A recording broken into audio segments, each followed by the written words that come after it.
طب ايه اسباب التسويف؟ الاسباب دي بتتقسم لكذا نقطة. اولهم المهام اللي بتتسند لك.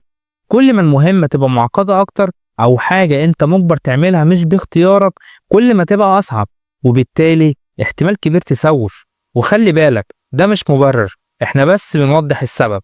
تاني حاجة السمات الشخصية. يمكن سمعتوا قبل كده عن واحدة من أشهر النظريات في الأنماط الشخصية اللي بتقسم الناس ل5 أنماط كبيرة، من ضمنها نمط اسمه الانضباطية conscientiousness. في ناس طبيعتهم مش بتخليهم ينجزوا المهام في وقت محدد أو يلتزموا بخطط وجداول شخصية، وده بيخلي التسويف عندهم أسهل. تالت نقطة الكمالية والخوف. في ناس بتخاف تفشل أو بتخاف من حكم الناس عليها لو الحاجة ما طلعتش كاملة.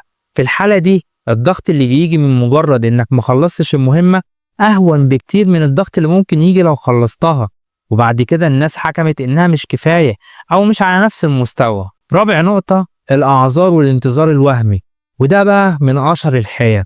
إنك تستنى الظروف المثالية، تقول هستنى المود يتحسن، هستنى الساعة تيجي 3 بالظبط، هستنى كل مشاكلي تتحل، هستنى لما أخلص كل اللي مضايقني.